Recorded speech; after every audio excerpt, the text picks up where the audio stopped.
Welcome back to the Four Gardens podcast. I'm Jake Ifshin. The Four Gardens is an approach to cultivate a life of balance, joy, and abundance by focusing on four key areas. On this show, I talk to people inspiring me in those four areas of health, nature connection, creativity, and service. To learn more, go to fourgardenspodcast.com and follow at Four Gardens Podcast on Instagram. Make sure to like and subscribe to hear new episodes and support this project. If you're enjoying listening to the podcast, take a minute to check out our YouTube channel. It features short video clips from the podcast, as well as engaging original content, such as the first Four Gardens vlog. My guest today is Bill Wich, creator of the Omega Point program, also known as OPP. Omega Point program is a set of daily protocols or scripts that guide you through progressively deeper daily sessions of healing your inner and outer world and bringing you to exploration. It's designed for two people, and each day's script is followed by a mentor as they guide a mentee through the day's experience, which lasts 30 to 45 minutes for each day. I completed the OPP 20-day mentorship program late last year and can attest to its transformational power. My OPP experience helped me develop a stronger connection to my intuition. It grew my listening and empathy and led me to feel more peace of mind. I'm excited to talk to Bill. Let's jump right in.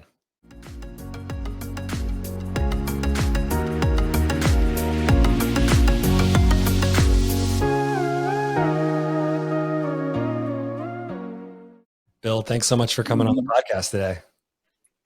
You're welcome. Thank you for having me. It's exciting. Yeah, it's really great to have you on. I'm a big admirer of your work. And as I mentioned, beneficiary of the OPP, having received that and mentored that. And I've been actually opening up the show. So let me take a step back and name that I first encountered the OPP through men's work and through actually knowing your son, who was a guest on the podcast. Check out interview number 5 with Andy Wick. We'll link it below. So I know it through your son and through men's work. And we have the habit of, in men's work, as you know, saying our mission statement at the beginning of the circle. And so I'd like to invite you just to open up by sharing your mission statement. Yeah, thank you.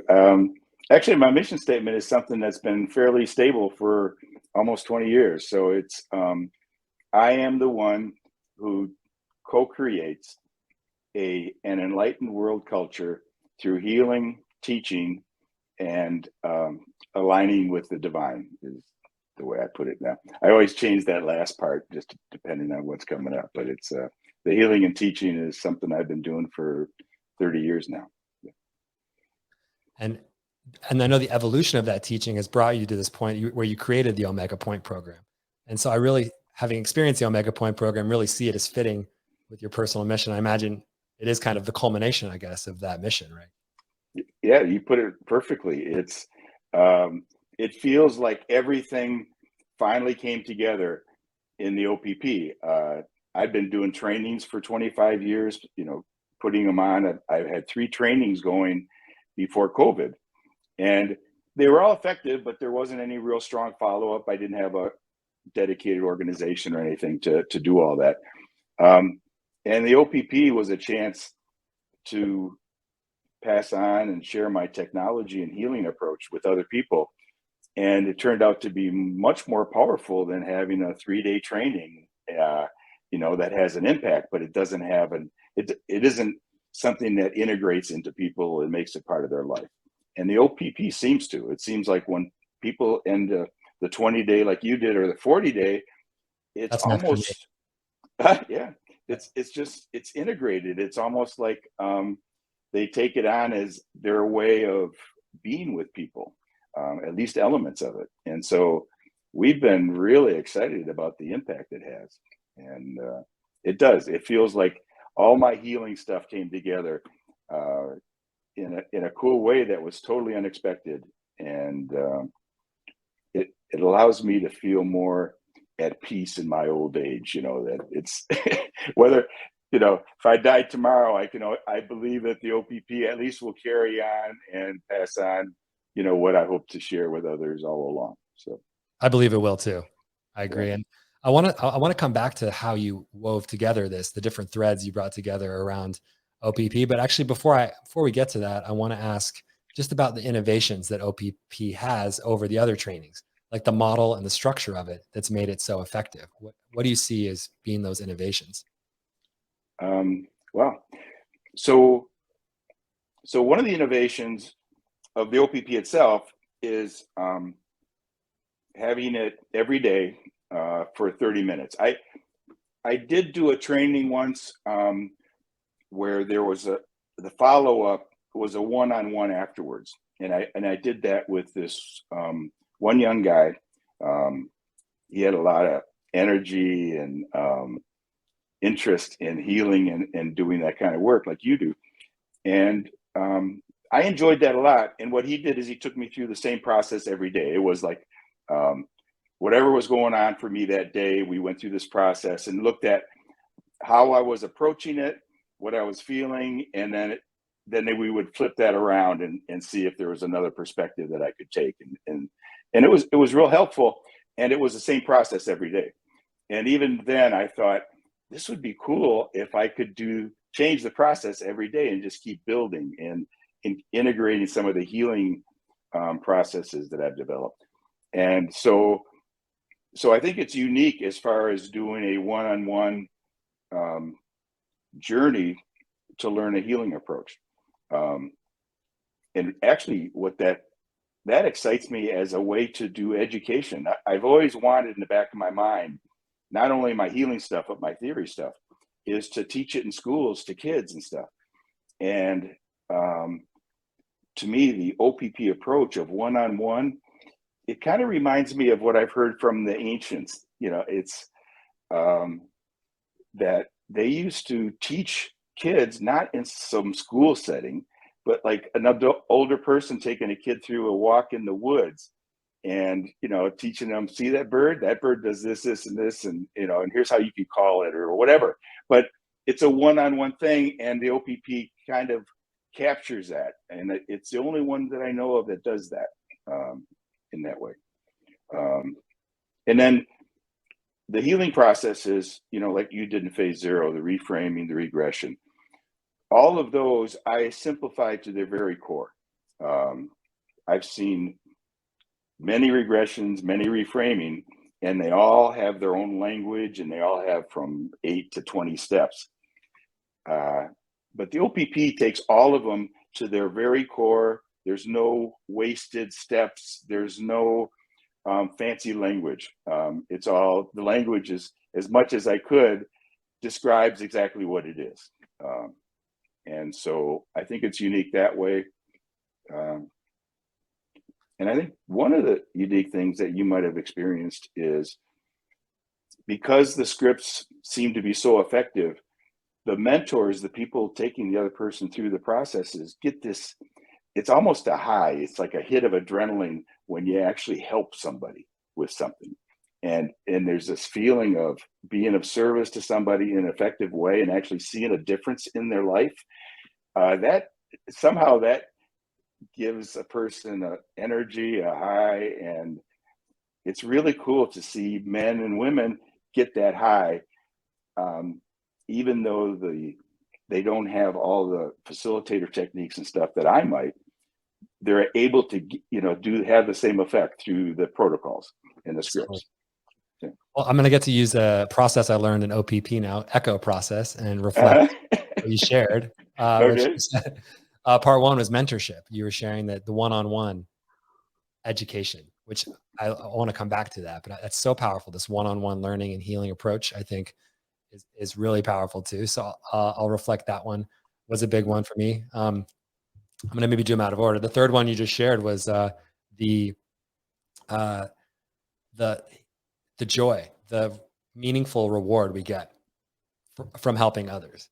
So that was the other side of it too. And number 2 was, remind me now.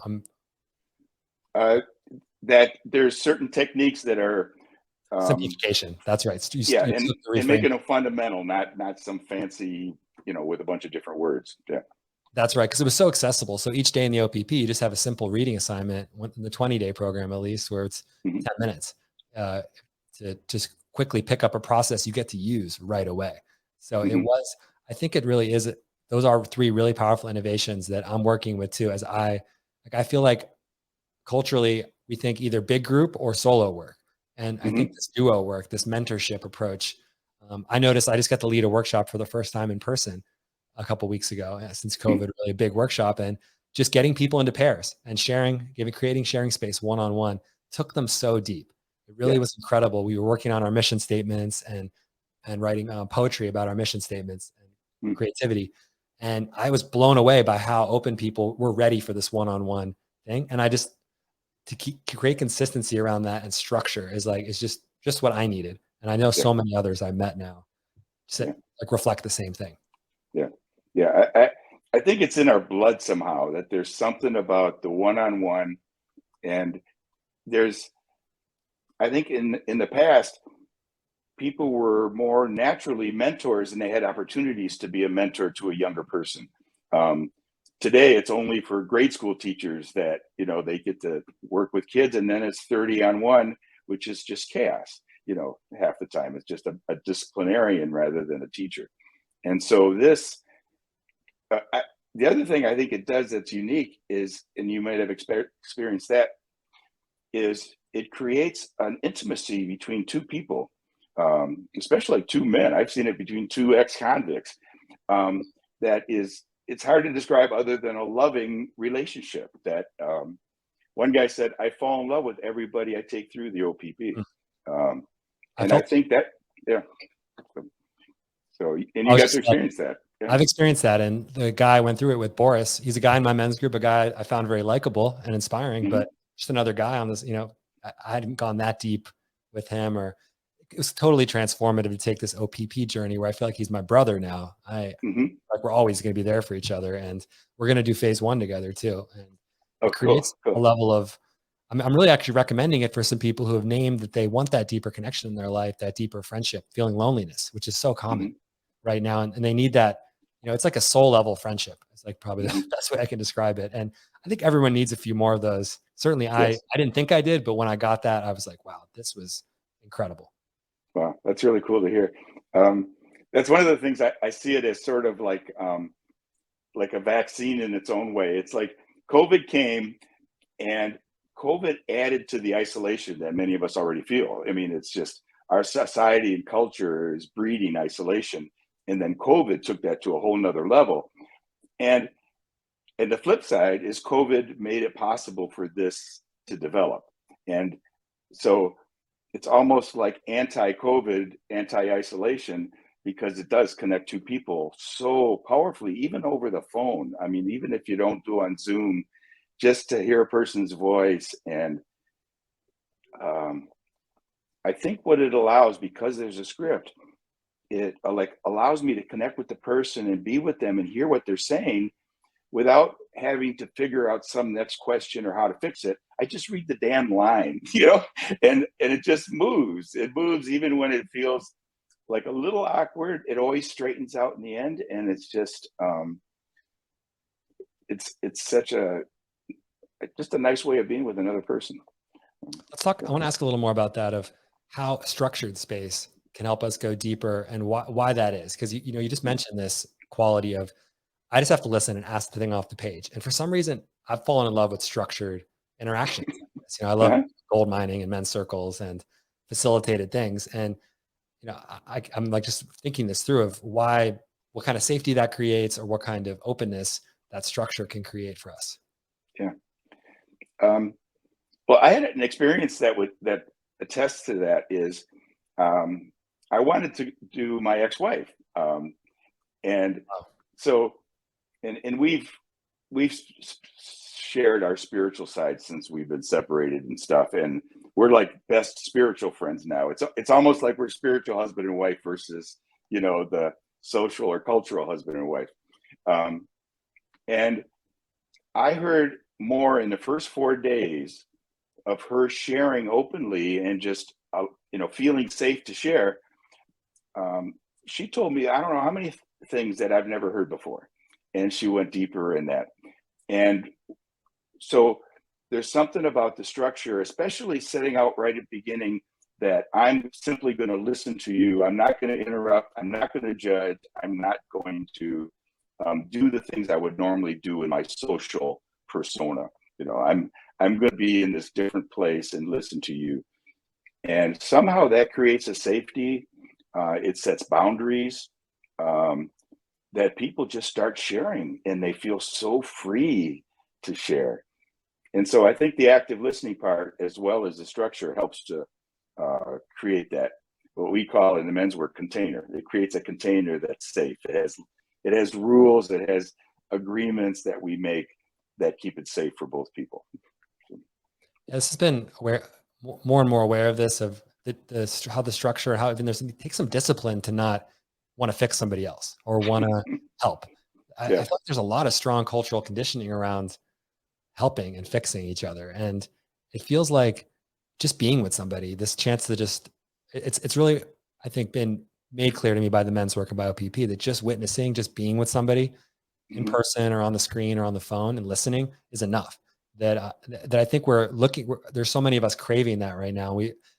And to have the OPP offer that for free too, that we can build structures with friends that are safe for just being with each other. We can name Yeah. this need that we have, not to be fixed, not just to Mhm. be witnessed, just to be reflected.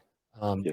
I think that's a real, I don't know if that's to name that an innovation, but it's one of the qualities of this program that I love, that it's so strongly baked in there. Yeah. Um, I've been surprised that um, a lot of people talk about the active listening, and some people have mentioned where they've learned active listening or seen it in other places, but it gets real complex, and Yeah.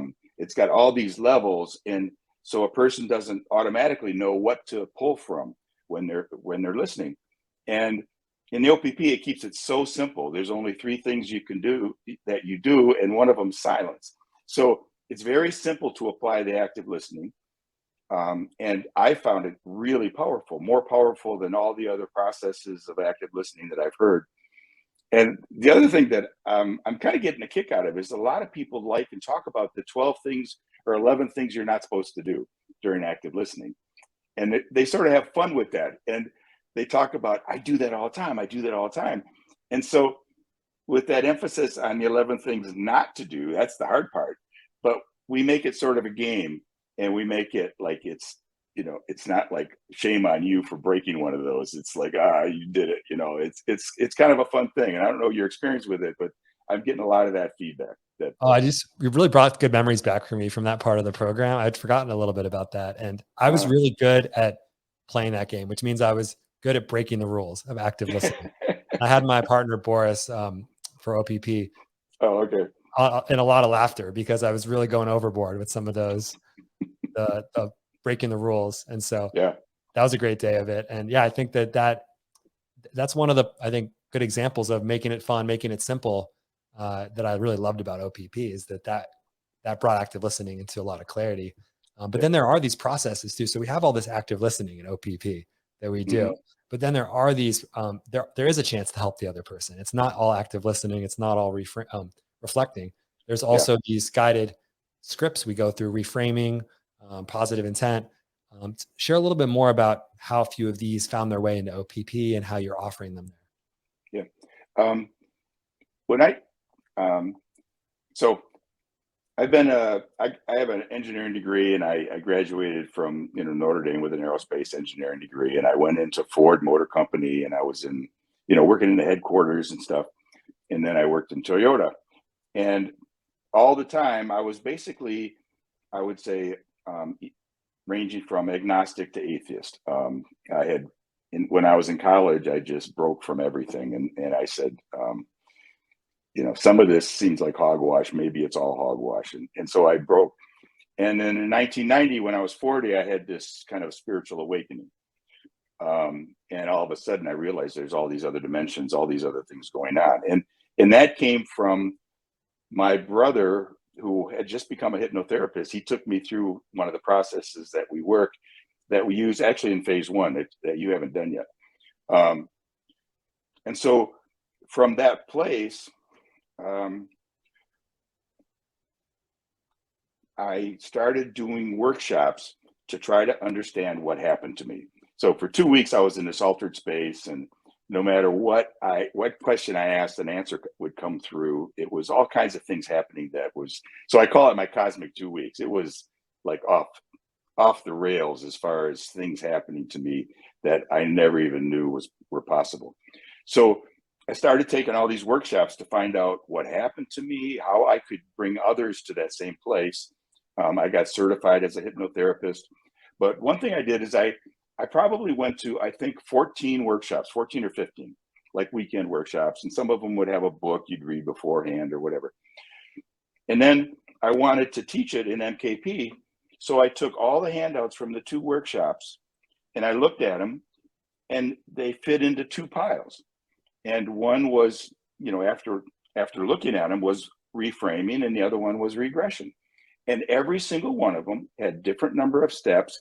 They had different titles. They had different words for everything, but they all said the same thing.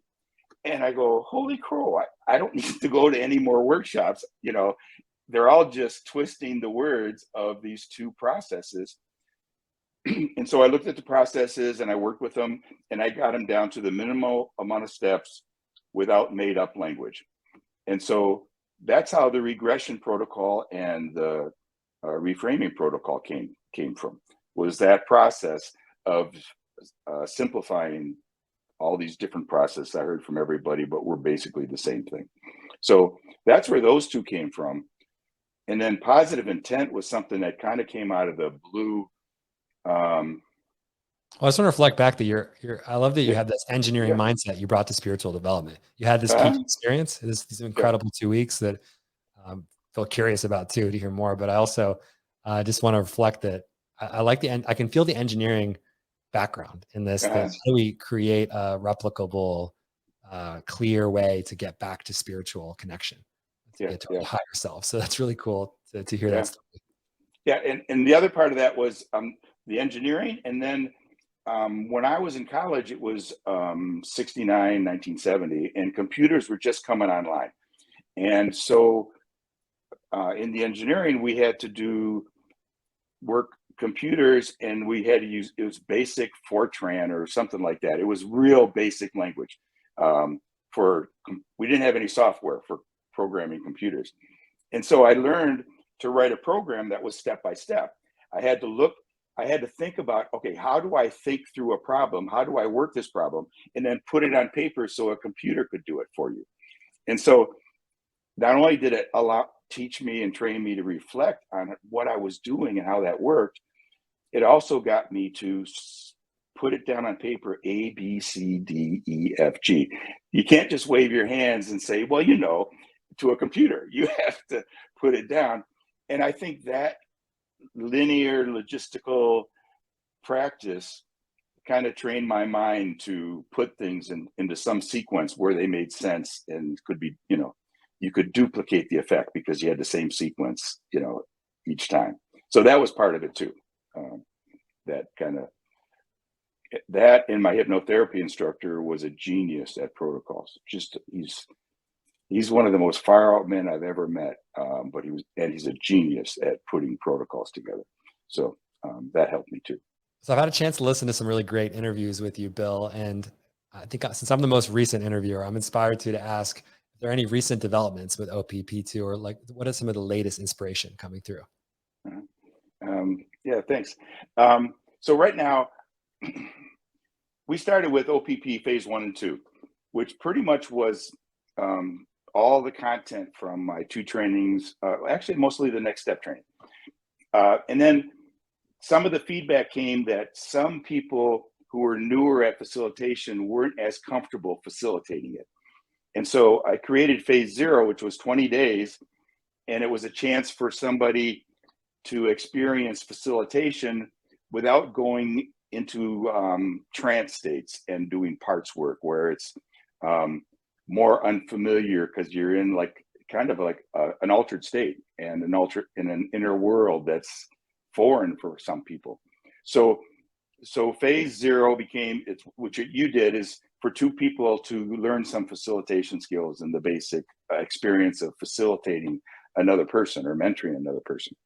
So then we had phase 1 and 2, and then I added a phase 3, which was more into some of the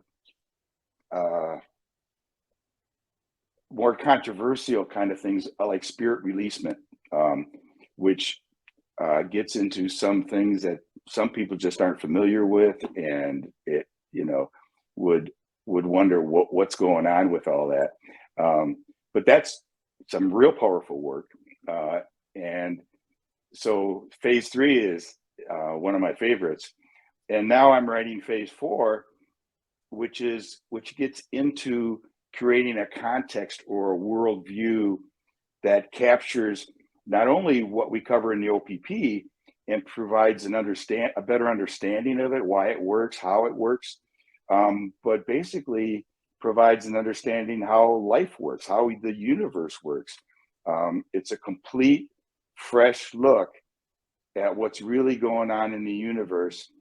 And that's actually my favorite part of this whole thing. I feel like I'm on this journey where I'm being taught by spirit, and finding books and things that explain stuff in ways that I've never heard before and that make perfect sense based on the experiences I've had with the OPP and other ones. So so phase 4 is going to start getting into the theory, and then I'm planning on a phase 5 and 6 because that part almost never ends. It just keeps going, and it's amazing. It's like teaching a whole new language for understanding the world, and with that language, everything just falls right in place and seems so simple. And so I'm excited about that too, and that's what I'm working on now. I'm excited. I'm feeling curious about this too, about the zooming out here and this world transition you're talking about, or world, the kind of enlightening process you're talking about. So I'd love if you could share more about the zoomed out picture of how OPP comes in to serve us in regards to maybe even the conditions that we're moving through here spiritually. Yeah, thank you. So one of the things that I realized as I was working with people in my own experience was when I got in connection with my higher self, and I wasn't even naming it my higher self when I got in touch with this one part of me that I called Angel. It was like a white shimmering cloud. And every time I would close my eyes and call for Angel, I'd get this wonderful feeling of joy and peace and love.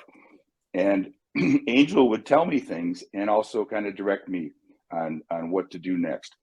And so I basically developed this voice in my head that would speak to me when I'm doing healing work, when I'm doing other things, or when I ask a question. The answer would just come.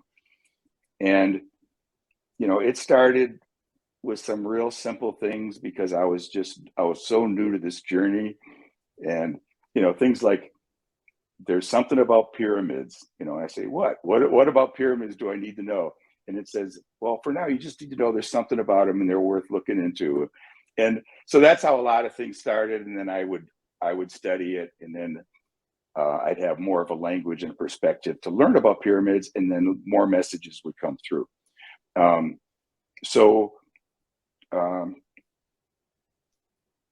Step by step, I started, getting more information and putting it down. And then after a while, I realized, oh my God, these voices that are talking to me, they think differently.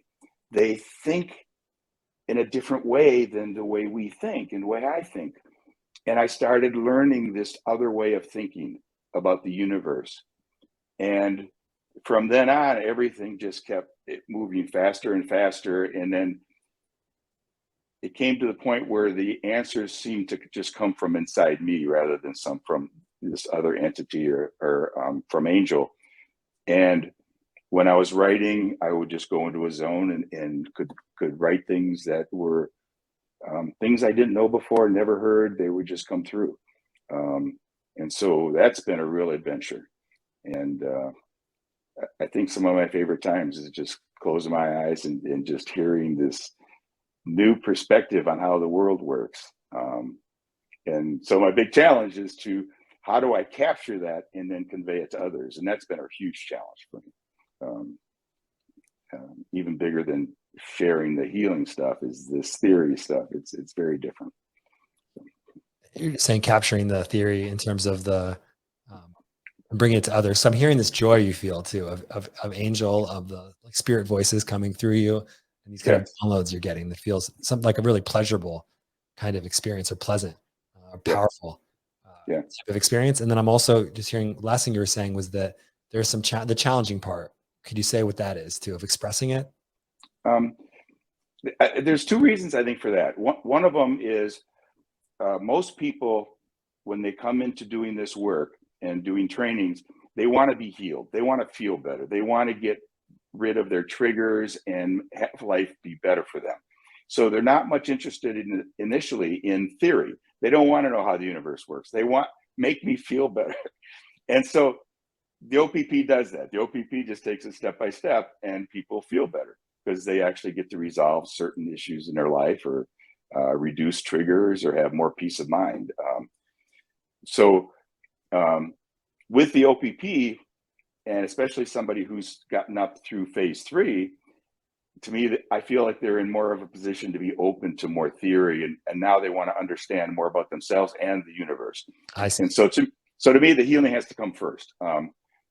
And then the next thing is, I could never figure out how to take the theory stuff and then finish like a book or a presentation, like here's what it looks like and here's what all this is, because I didn't have like a bigger view of what I was doing. I was just inside this kind of dialogue with theory things and stuff. And now I found a couple of books and disciplines and approaches that have a bigger picture look at things. I have a better feel for what I'm doing, and I know how to finish it and put it all together and like tie it in a ribbon. And so that's what I'm doing now. There's something about the healing that is, I love doing it, and I love doing the work in prison and things like that. But the theory stuff, my little kid comes out. My little kid wants to know everything about everything. And so he's real excited about figuring out a new way to understand basically everything. So I don't know if that answers your question. But oh yeah, this is fascinating to me because I'm also developing my own system with the 4 gardens and self-cultivation.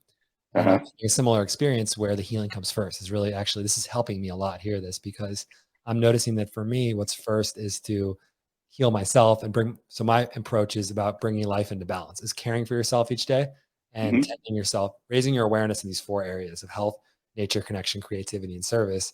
Actually, OPPs help me. It's an inclusive system of people needing, me noticing I need, and people need simple structures and a different mentality around how we grow ourselves to thrive, how we organize our energies and our activities. And so for me, and this mindset of self-cultivation too. And so I'm leading processes now that I'm creating around how do we deal with, like, for instance, the one coming up I'm leading for a group is about how do we tend ourselves when we're overwhelmed and are like persistently overwhelmed and challenged. And I was inspired to learn that the word paradise from the Greek root, paradiso, is a walled in garden, right? So the process is about what's in our gardens. What do we have? You take leading a meditation and practice to notice what's in our gardens in a persistent challenge, and what's outside, what's in the wild. So that actually finding that balance is a form of paradise. That is a form of like knowing what's into your control and what's not, or even seeing through that illusion is a way into feeling a lot of joy and abundance and balance, which is what I want to create. So, but for me, I'm realizing leading practices like this, doing the healing work first before I figure, like, the theory is happening. I'm writing the book too. Yes. Yeah. But I can't wait till the book is done to just start healing or start. That's actually the relationship between the healing and the theory is also very alive for me. And I'm noticing I have to just start healing before I figure out every single perfect ribbon on the theory side. Like, that will come. Yeah. And that's what I found is I've done more of my own healing, and then also working as a facilitator for others.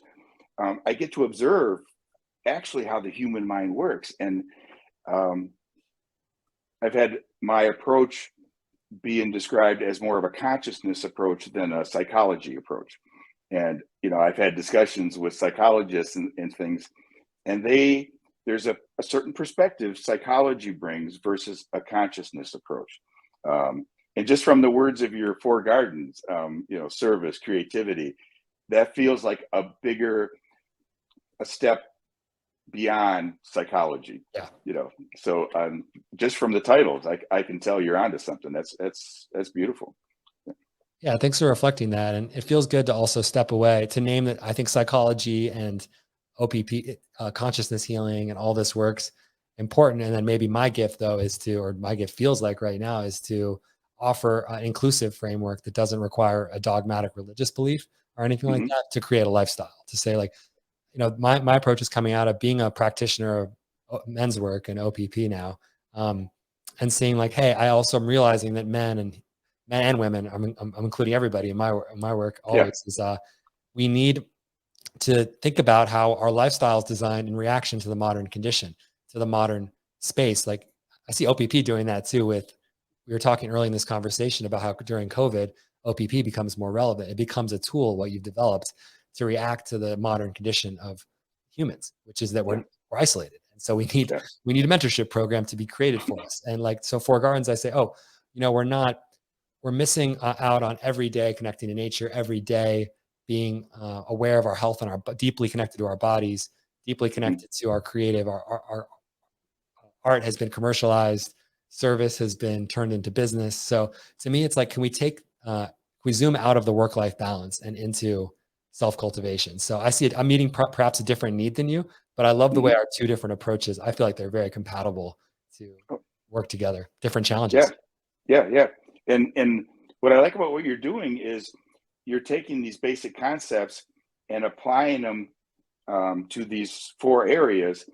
And some people, they call it a life wheel, and people put in like maybe 12 aspects of their life, or they can put as many as they want, I've seen that. and Yeah. then each one gets kind of complicated.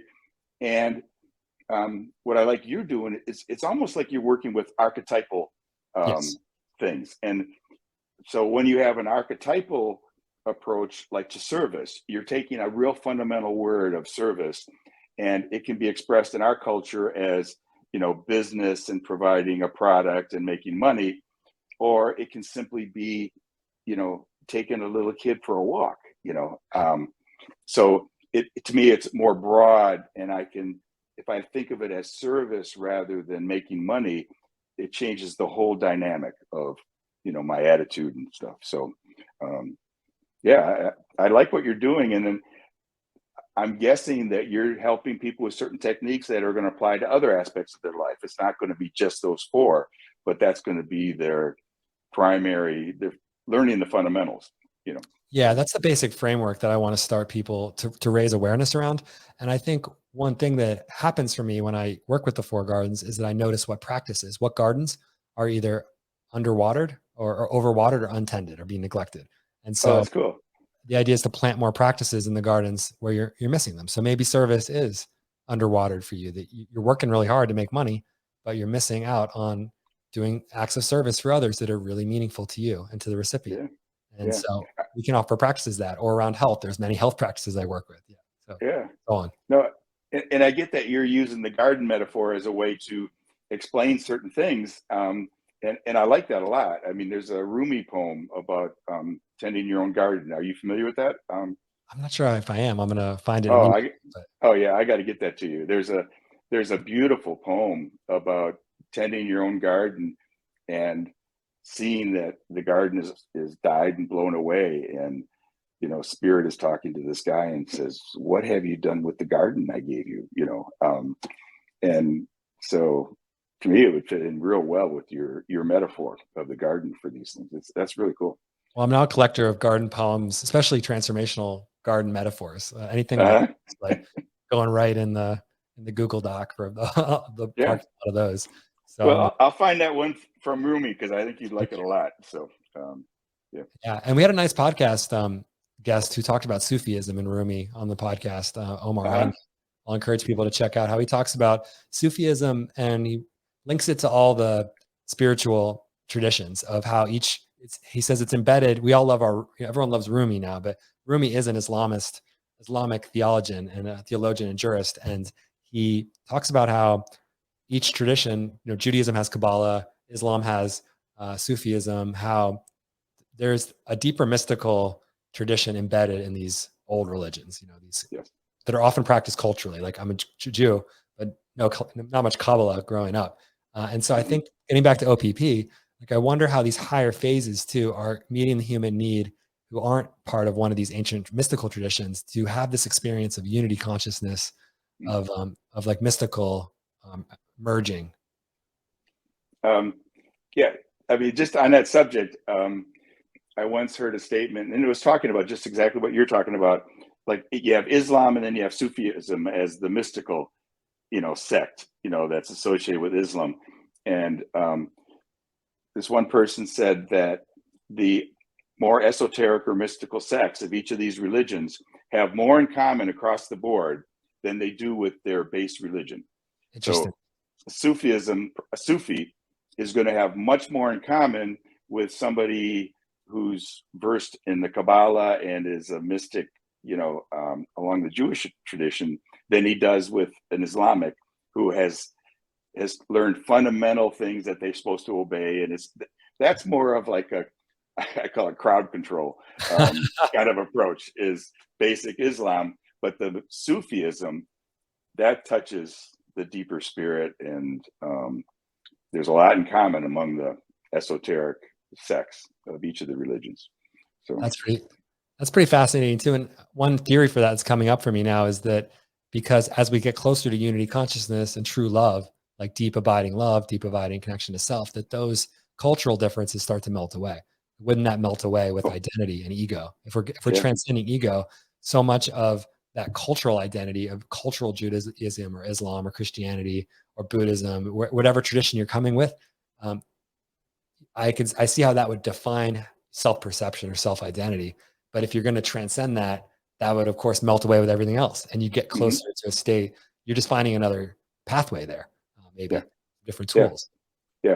I'm reading a couple of things now, and they talk quite a bit about that religion over the years started out from some mystic who had these revelations and things. So he'd be in the spiritual kind of realm, and then to pass it on, they create some kind of organization or whatever to pass it on.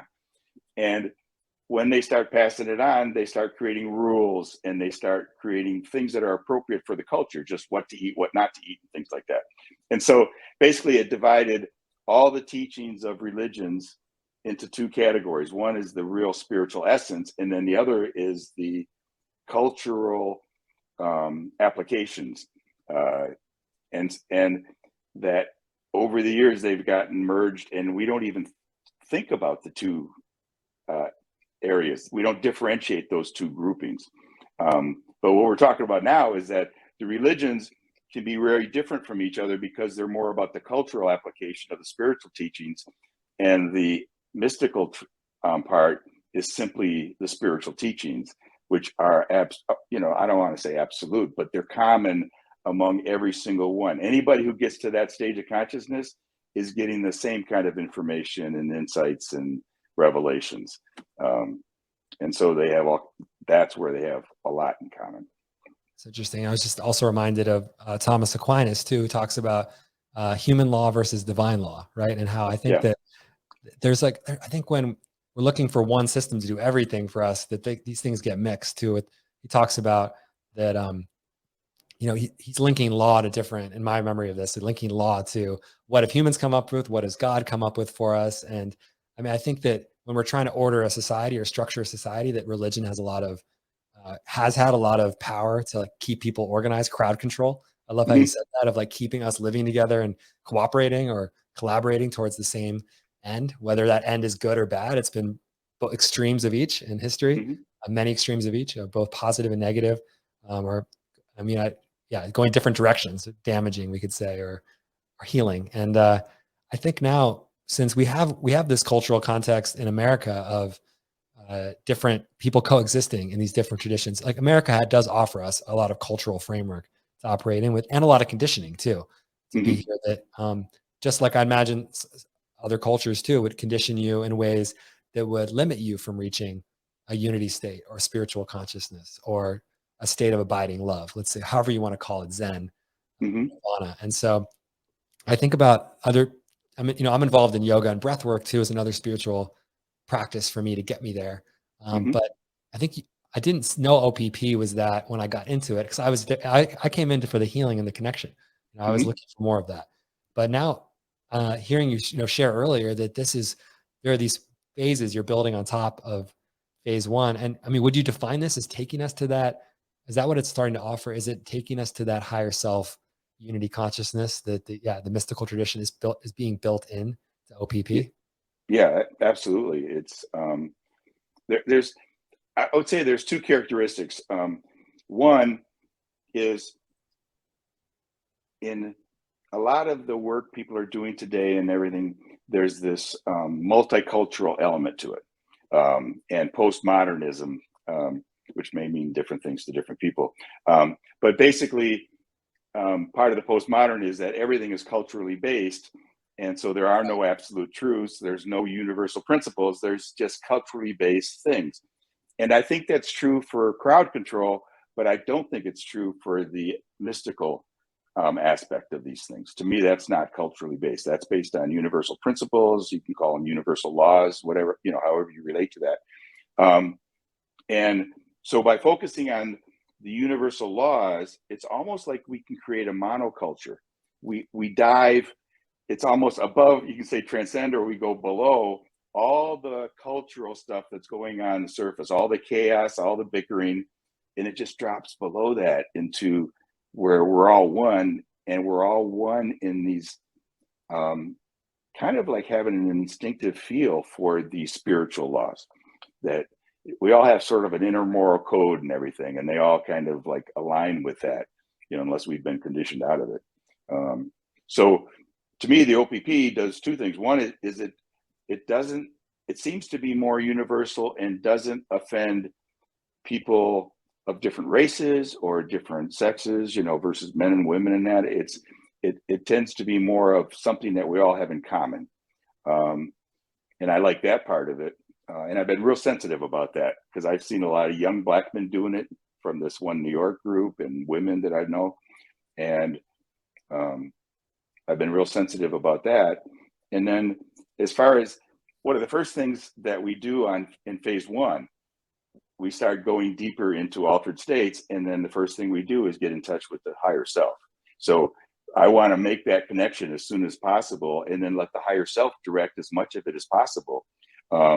Because to me, what happened to me is once I connected with Angel, my higher self, Angel was my teacher, and I just followed that path.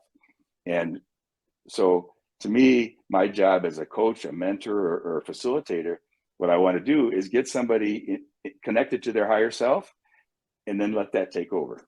And to me, when that's the higher self, when that's done well and properly, and it's really is the higher self, that person's life changes almost instantly, from having an inner teacher versus all the external teachers and everything else. So. How does that, when you witness some of these people, anyone going through the OPP program, some of the success stories, I guess I want to ask about, of like anyone who's finished this, and you talk about getting connection with that higher self.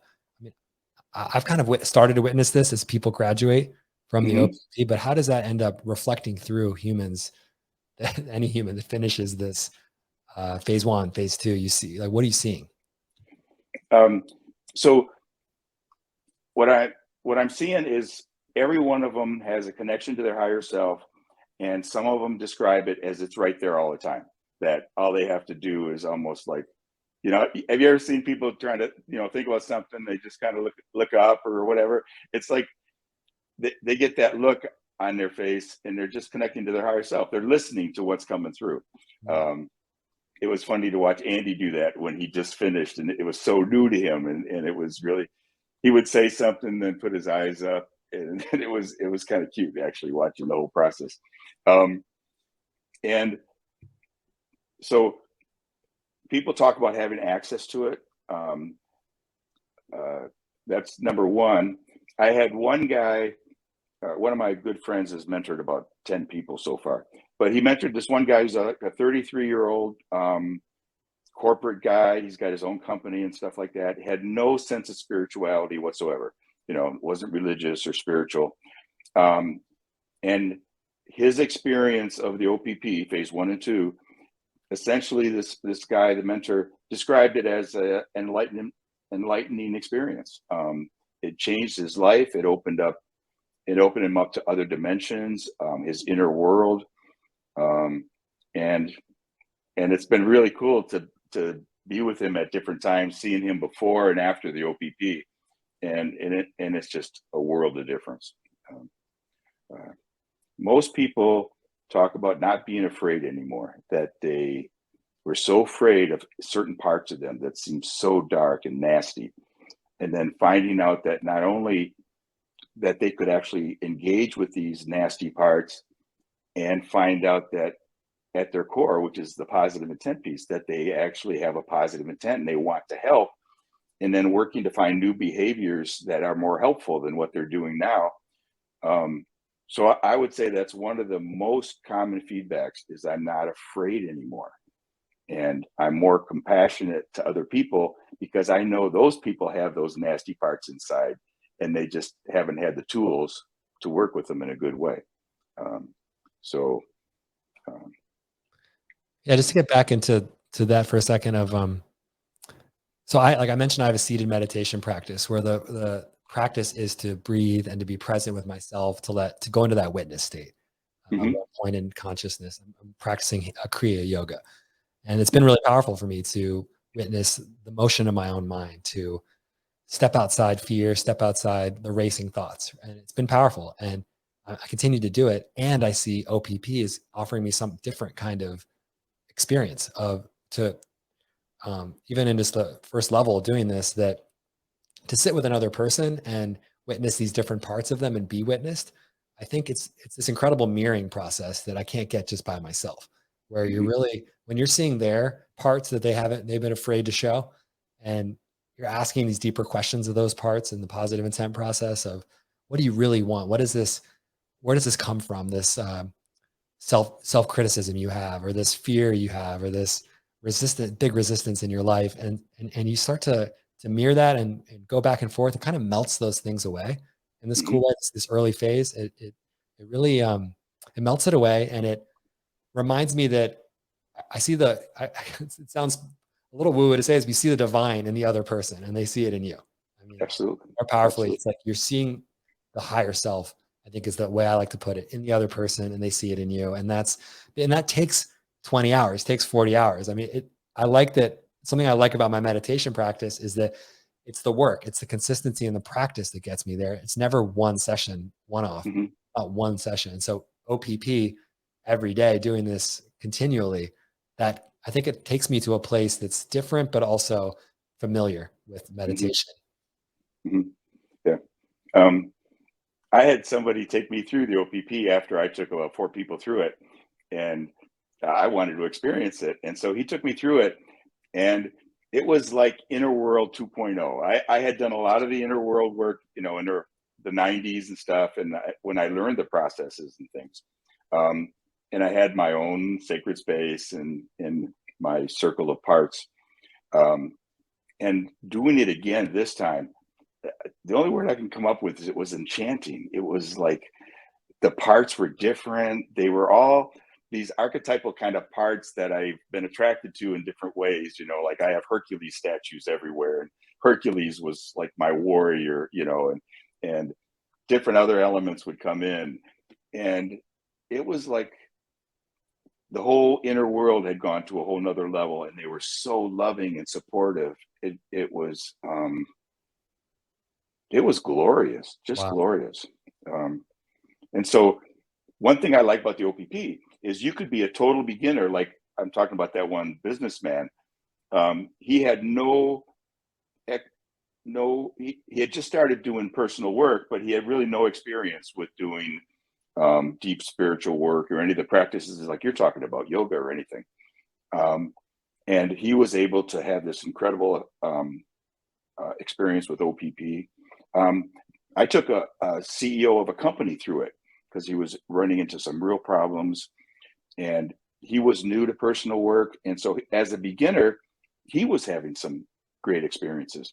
And then me going through it, I'm the one that wrote it, and it still took me to these incredible experiences. So, to me, no matter where you're at, whether you're a master sage or you're just a struggling guy trying to make a living, or a woman trying to raise kids, or whatever it is, um, it will take you where you need to go. It's not going to try to make you jump beyond where you're at. It's just going to take you one more step along your journey. And so I like that aspect of it a lot. I like that aspect. And I think the commitment to another person can be really helpful too, to be, you're both the mentor and the mentee. And that I feel like I imagine the busy CEO, maybe I'm stereotyping a little bit, but when you get so busy and have so much going on or responsibility, that it's pretty easy to just dodge that guy in the mirror or dodge that level of intimacy that this program creates. And I think that, especially if there's a part of yourself you want to avoid, you don't want to see in the mirror, part you're hiding from, that to stop hiding seems like part of the value of this, that you're going to get to stop hiding. It's going to be okay. It's going to be safe. There's if you go to the frequently asked questions section for the OPP on the website we're sharing below, you'll see that, it's a safe container. There really is. This really does feel like a safe process, a safe container you create to be yourself, be your whole self, to share and to be witnessed and to heal. So I love that about it.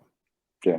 Have you seen the movie The Work, about the work that we do in Folsom Prison? I haven't seen it yet. I'm going to. Where can I find that right now? I've heard about it. You can get it on Amazon streaming. It's just titled The Work, and it's about a 4-day training that we did, like 2 or 3 4-day trainings in Folsom, in the most dangerous prison basically to visit in the United States. It's maximum security level 4, and I got to watch, and it was almost sort of like the OPP, only different. We would go into a 4-day training, maybe do 2 or 3 a year with the same group. And every time I would come in, pretty much the same guys are there. It's like these guys were all lifers. And this was their one practice that they just gravitated towards and wanted to keep going because it had so much effect on them. And I watched these guys turn from basically violent criminals that could get triggered at the drop of a hat to these mystics and these healers. And now a number of them are out, and people who experience their healing or facilitation in circles say they're the best healers they've ever experienced. And so to me, the OPP is like follows that same pattern. It takes you step by step and doing the work over, and hopefully getting through the phases is going to take a person step by step, not too fast, just enough where they're making progress continually and changing almost who they are. It's definitely on the inside. Yeah, it's beautiful. And I'm going to watch that tonight. I just want to thank you for coming on today, Bill, and see if there's any other invitations you want to share to our listeners or anything you want to add to this conversation. No, I personally, I've become a fan of the OPP. It's of the different things I've developed. There's always been a part that I want more people to do them, but I've never been a marketing guy or anything like that. But the OPP has been so powerful in the feedback. I want everybody to do it. I really do. I want everybody in the world to do the OPP, and I think it would change the world overnight.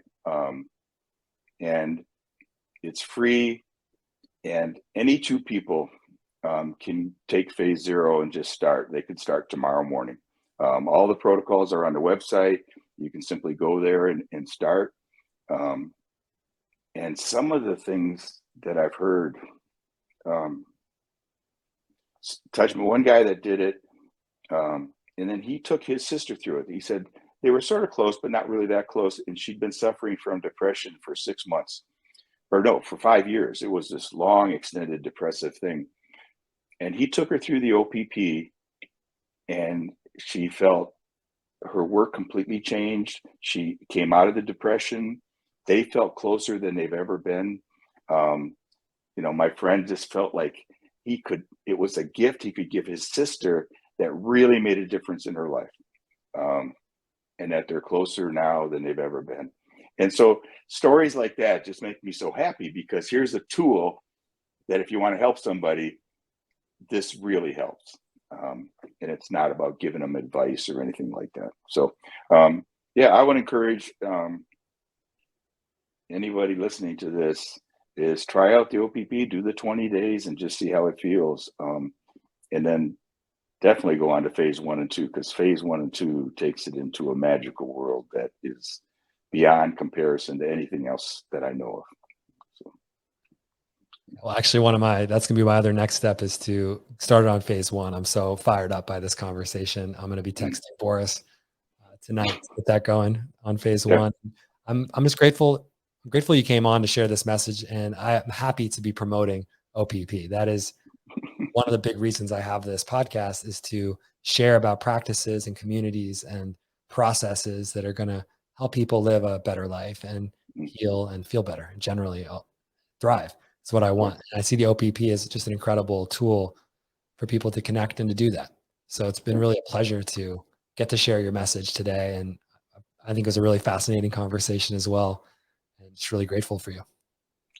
yeah. Thank you, Jake, and I appreciate your questions, and I love what you're doing. I'm excited for you. It's like when I was your age trying to do these different things, we didn't have mentors. We didn't have guys that had taken this path before us. We were making it up as we went. And so I love being able to do this for guys like you, young guys that, you've been touched by something that is valuable. You want to pass it on to others. And there's a lot of lessons we've learned um, that can save you some time on that journey. So it just neat to share that with you today. So. Yeah. I mean, I said I was grateful for you. I do like consider you a mentor now too. And as well as uh, grateful to have mentors in my life through my men's work. You can see Mm. your son is a mentor of mine too, and a peer. Andy's episode, also Kevin Hauber's episode. I'd recommend people Oh, checking you got out one with this Kevin? Yeah, podcast. Got a couple of different videos with Kevin too. yeah. So I love to keep making content together too in the future. And one thing it's pretty cool is that Boris and I recorded, I think 16 out of 20 of the sessions we recorded this way. Oh, So awesome. I'm going to continue to document my OPP journey. So maybe around phase 2 time, or even why wait, right? But we could start creating some content around the actual experience day to day of OPP and what's coming up in the moment. Hmm. So I'm looking Yeah, forward to continue to like create with you. yeah. Just to plant a seed along those directions is when this one guy, especially, I took him through phase 1 and 2, and there'd be days um, where we would just explore, and we would go up as far as we could in the inner world. We'd go down as far as we could. We went to meet where the fairies live. We want to go where do the fairies live and talk to fairies, and all kinds of things like that. And we had so many cool experiences, just unbelievable. We sat on a cloud talking to ETs, and it was just amazing the things you can do from that core base in the inner world. And yeah, so I hope you do. I hope you guys play with it and just freelance, and then maybe come back to the phase 3 and just see how it goes. That'd be cool. I'm excited now. I'm leaving with a lot Good. of joy and excitement for the next phase. And thanks again for coming on. Just a beautiful conversation. Okay. Thank you, Jake. It's been great. Appreciate it. That was my conversation with Bill Wich, the founder of OPP. I really was fascinated by that conversation, that discussion. Would love to hear what you think. Feel free to send us an email, fourgardenspodcast@gmail.com. Make a comment. If you're watching this as a video, you can comment there. Just curious how this is meeting you, what your experience has been with OPP. Please share it with us, and really encourage you to check the links below to sign up for that. And stay tuned for the Four Gardens programs coming up. I mentioned one around how do we move with our overwhelmed? How do we tend ourselves when we're persistently overwhelmed? So check out that event and many others that we have coming. Thanks again to everyone for listening, and keep on growing.